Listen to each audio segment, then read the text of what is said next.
Welcome back to another episode of the Field of 68's off-season grades. My name is Rob Dauster. I have Jeff Goodman with me, and today we're going to be breaking down the North Carolina Tar Heels.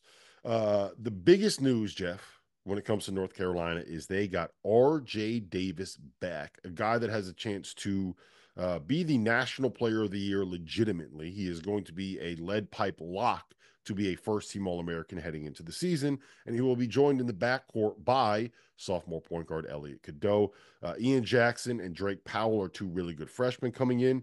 They added Kate Tyson out of the portal. They added Van Allen Lubin out of the transfer portal, and they do have a little bit of continuity when it comes to Seth Trimble coming back, Jalen Withers coming back, Jalen Washington coming back, and Zayden High coming back. They missed on Clifford Morey. They missed on Trevon Brazil. I think they probably feel like they did not get who they wanted when it comes to the 5 spot. So what do you make of this roster? What do you make of Hubert Davis?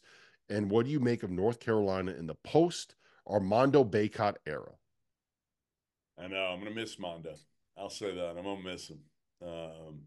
He was just fun. He was fun. He was engaging. He knew what he was.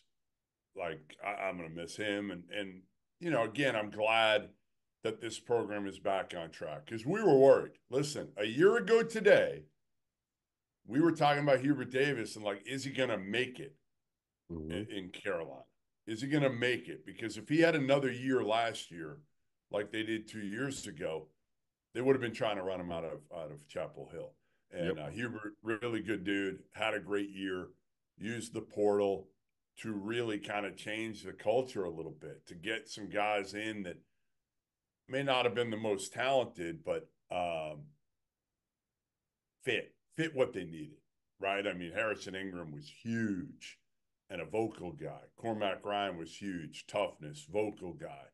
And it helped, I think, R.J. Davis. I think a couple things helped R.J. last year, right? The departure of Caleb Love, and also the fact that they brought in some guys that took over some of that vocal leadership role that RJ felt comfortable just going out there and doing his thing. I love their backcourt. How can you not, right? I mean, you'll take their backcourt against just about anybody in the country because you have arguably the best scoring guard in the country in RJ Davis and maybe the best setup guy in the country in Elliot Cadeau, or certainly one of them. Right? One of the best pure point guards. So you love those two. But then you go from there and you're like, all right, got a lot of questions. Because we don't know, Jalen Washington, Van Allen Lubin. All right, he put up decent numbers, but for a bad team last year. So, is he going to be good enough? Is Seth Trimble's going to be fine as your, third guard? We know that. He can guard. He'll be really good. So, again, the perimeter, really good. And how good is Kate Tyson going to be? Jalen Withers, could he take a step up? We've been talking about his talent for 4 years now. Yep. Could he take a jump now after watching kind of what they did last year? Is he mature? Is he ready to kind of show people that I'm more than just a bit piece for a winning team? Yeah. I mean, you hit the nail on the head with R.J. Davis and Elliot Cadeau. I think we're underrating the impact of losing Harrison Ingram and what I'm blanking on his name. Cormac Ryan. Two veteran guys. Bacot to a point, but we know what they're losing. Bacot to a huge point because I know, but we know what they're losing. We know what they're losing with Bacot. That's not everyone knows they're losing Armando Bacot. Okay. We're underrating the impact of losing Harrison Ingram and Cormac Ryan because of what they provided defensively on the wing, right? Harrison Ingram was one of the best rebounders that you could find at the 4 spot this past season, and he's not even the 4. Cormac Ryan was a dude that could really get out and guard and at least made you defend on the perimeter, and he was 25 years old. Kate Tyson can replace the shooting, right, that you lose with Cormac Ryan, but is he going to be able to do the stuff defensively that Cormac did? Ian Jackson is a guy, and Drake Powell to a point, they're athletic enough, but they're freshmen.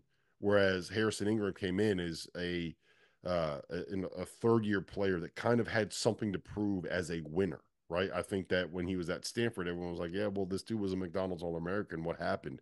and he gets to North Carolina. It's like, well, watch this. I can play a role and I can help us win. So I think losing, those are two really important pieces that, to your, like, the leadership part was part of it, right? But I think it allowed all of the stuff around RJ allowed him to just kind of be who he was as a scorer, and Elliot Cadeau to a point. And I don't know if they still have that this year. Like that's my biggest question with this North Carolina team. My biggest question might be defense. Might be defense, because that was the difference in them last year. Mm-hmm. Think about it, right? Like, nobody expected them to be that good defensively, and they started to get some confidence. And then I think Hubert Davis sold it on them, right? You guys can be really good defensively. They had like 2 or 3 really good games to start out the ACC season. And I remember I went to Clemson, and it was all about their defense, all about their defense when they beat Clemson at Clemson. And they bought into it. And, you know, can Cade Tyson be a good defender? You know, RJ's not a great defender, but he took more pride in his defense. That was the big thing when I talked to him last year at this time, that it was like, all right, we know we got 2 small guards this year. I can't be a liability on the defensive end. That's the area. Do they go back? Do they revert back in a way to some of those old Carolina teams that are more, all right, we're going to outscore you, and their defense takes a major step back? Because that was the difference for me. The toughness, the mental and physical toughness, and the defense. Because Carolina's always going to be able to score. Who led the mental and physical toughness part, especially on the perimeter? Cormac and Harrison Ingram. Right. Yeah. Appreciate you reiterating everything that I just said. That was that was really helpful. Yeah, no, it's true. And again, but then you go to the 5-man spot and you're like, all right, while Bacot wasn't, I don't think the guy that last year people thought he was going to be, right? I mean, he still was really consistent for the most part. But again, not a guy you can just throw it in the post and go get a bucket. Well, you knew what you're going to get from him. Like, and teams had to account for him all the time. Now you look at it and you're like, we have no idea what to expect. I like Jalen Washington, but I have no idea. Can he play 28, 30 minutes a game? Because he might need to this year. He might need to. And part of it with Armando was that I think, and I think he said this on our show, was he realized, like, okay, I don't have to get 16 and 13 for us to be able to win. You know, like if I go out there and I do what I have to do and I distract defenses and I keep them focused on me and let RJ do what he does, like that will help us win. And I think that I think there was a level of sacrificing numbers for the betterment of the team that Armando, you know, he was pretty selfless last year, and don't think he got enough credit for that. And so, look, we might as well just get into X factors now, because my X factor for this team has been Alan Lubin. Well, I think that if you go and you look at who North Carolina kind of targeted in the portal, it was clear that they wanted a 5-man that can come in and do some different things. They went after Cliff Amore. He went to Alabama. They went after Javon Brazil. He went back to Arkansas. They ended up with Van Allen Lubin, who was a good player at Vanderbilt last year. Kind of a similar build to Bacot, like 6'8", 240 strong. But you're getting like 75% of Armando Bacot with Van Allen Lubin. And I don't know if that's necessarily going to be good enough there, if that makes sense. Yeah, I mean, I guess it's just the 5-man spot for me. The X factor is overall what they're going to get out of that spot. And again, you need defense. You need defense out of that spot as much as anything. And you'll need a lob threat. Like, that's where I think Jalen Washington might be better, playing with Cadeau. Because what does Cadeau do best? Right? Yes, like, he pushes it. He pushes it. So you better be able to run with him. And I think he's that guy who he'll find you if you are able to be a lob threat, and you know, he'll throw the ball around the basket, make it easy for you. So the combination of Lubin and Jalen Washington to me is huge, because I think, again, you know what you're going to get out of RJ. You know what you're going to get out of Cadeau. You know what you're going to get out of Trimble. We haven't talked about Ian Jackson. He's talented. I don't know how much he'll play. He doesn't have to play a ton, because I think ultimately you look at it and you're saying, like, RJ is going to play 32 minutes a game. Cadeau's going to play 30. Trimble's going to play 20, right? There's your 80 right there out of those three for the two backcourt spots. I would assume Cade Tyson's going to have to play 25 minutes a game. Have to. So the rest of the minutes are okay. Like up front, again, is Drake Powell, like Withers, Zayden Hyde. We haven't talked about Zayden Hyde. Like, can he make a jump, Rob? Because I know I've talked to people over there in Carolina who think like his talent level, he should be able to make a. I mean, he barely played last year, but he could make an impact this year. Yeah, the backcourt minutes are going to be interesting. I think we're going to see a lot of um, four guardish kind of lineups where Cade Tyson is like your air quotes power forward kind of a Yeah, you're situation. just small, man. You're gonna get killed on the glass. Mm-hmm. Killed. Yep. And the one thing about North Carolina the last couple of years, and North Carolina overall, is that they've been a very good rebounding, especially defensive rebounding team. That might be where you feel the loss of Baycott the most Sure. is on the defensive glass. And you know what I'm going to do right now? I'm going to look up what Ben Allen Lubin's defensive rebounding rates were last season. He was, I mean, he's a good rebounder. He's a good rebounder for the minutes that he played. He's Yeah. not Armando Baycott as Goodman spills iced coffee all over himself over I the know there. I didn't have it all right Yeah. away. So So that I think that might be where you miss Armando Baycott the most, but it will be really interesting. Like that's one of the questions that we had early in the transfer portal process after North Carolina got knocked out of the tournament was what is going to happen with RJ Davis?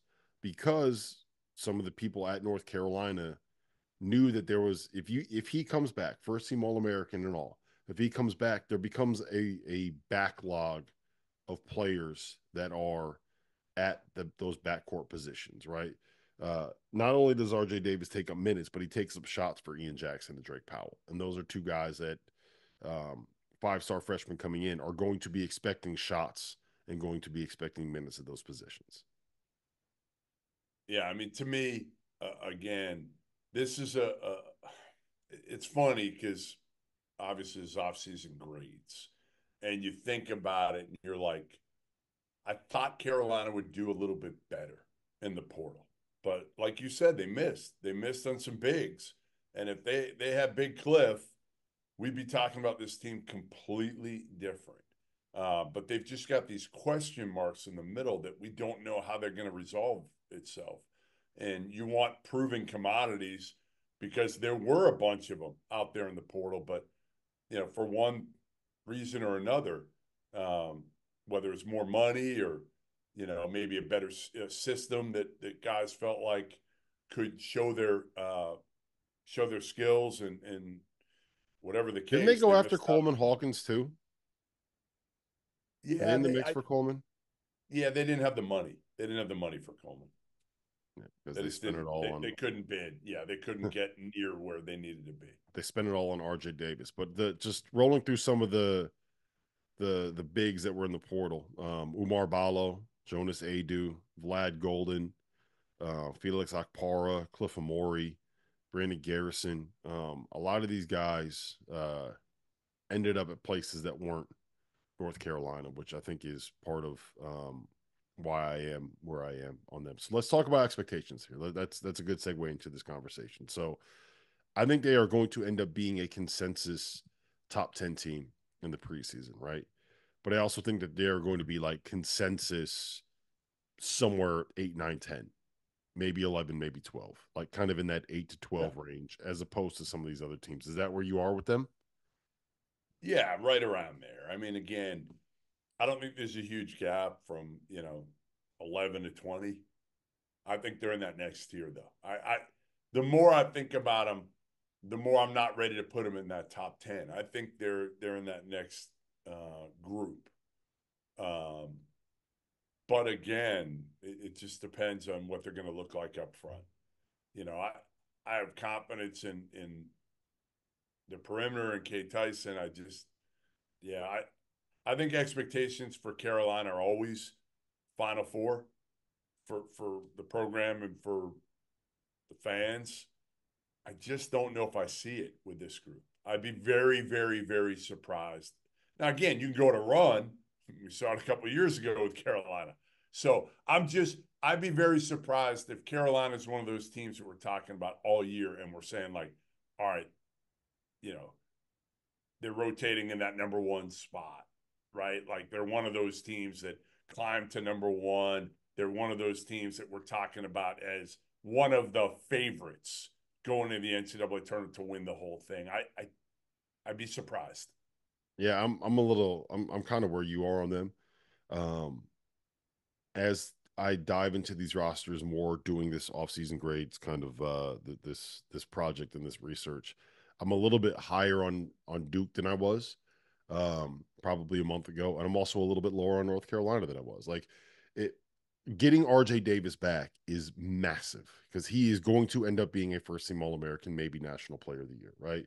But I don't think you can discount what happened on the defensive end of the floor, and I don't think that you can overlook the fact that the reason why North Carolina, or what they lost on the defensive end of the floor, and the reason why North Carolina was a number one seed heading into last season was on the defensive end. All right, give me your grades for the offseason. What do you got? Whether you are a world class athlete or a podcaster like me, we all understand the importance of mental and physical well being and proper recovery for top notch performance. After a 6-month season loaded with cross country travel, I can promise you that proper recovery is a priority for me these days. That's why I'm excited that Unified Healing is sponsoring this episode of the Field of 68. Unified Healing is a new and super innovative global network of wellness centers powered by Energy Enhancement System, or the EE system. If you haven't heard of the EE system yet, you'll want to listen up. This technology promotes wellness, deep relaxation, purification, and rejuvenation.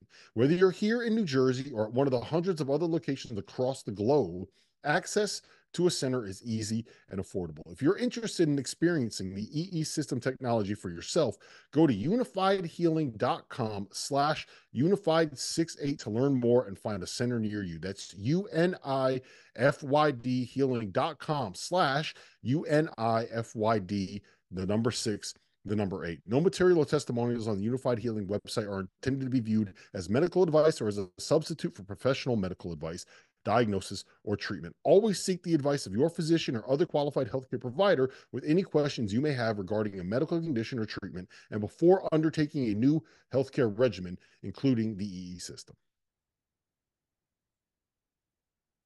I mean, honestly, like, can you give them more than like a C? I don't know how you can. A C?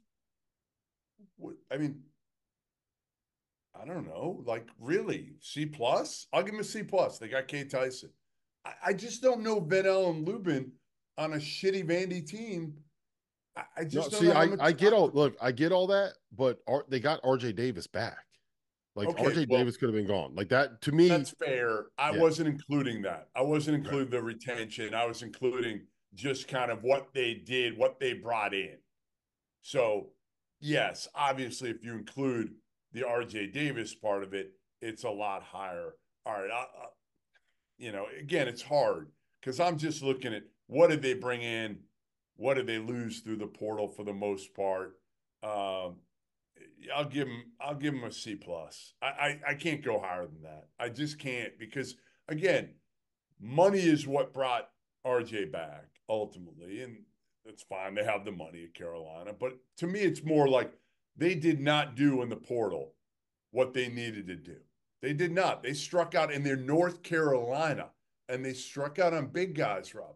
So I don't know how you can give them better than a C plus. I don't think that it was great. I gave him a straight B, and the reason I gave him a straight B is because they got a first team All American back, right? Like what would they be right now if RJ Davis doesn't come back to school? Do you have him as a preseason top 25 team? No, well, but they would have gotten somebody else for that money. They would have Yeah, gotten another top guard. I would assume a little bit easier to get a guard out of the portal, but I yeah, hear but what I you're mean, saying. you get RJ Davis back, and you immediately put yourself in the conversation for top Sure. 10 as opposed to not being a But you top 25 didn't do team. what you needed to do around them. Which is why I gave him a B. Like, and Yeah. and I do think it is worth saying that getting Elliott, like the roster retention, and it's not just RJ Davis, Elliott Cadeau, Seth Trimble, Jalen Washington, your boys Aiden High.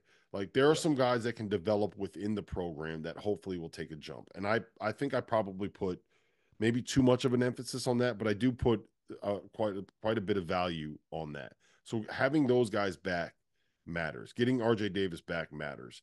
But I 100% agree. Like, they needed to go out and get a 5-man. Like, they should have gotten one of like Cliff or Trevon Brazile or Coleman Hawkins or Umar Bala or one of these guys, and they did not end up getting them. And it is what it is, but that's where we are with North Carolina. Now, listen, this has been the Field of 68 off-season grades, our North Carolina Tar Heels episode. I think we're both on the same page. North Carolina is going to be good. Probably won't be quite as good as last year unless we see another jump on the defensive end that nobody saw coming again. Jeff, always a pleasure, man. Keep it tuned here, Field of 68.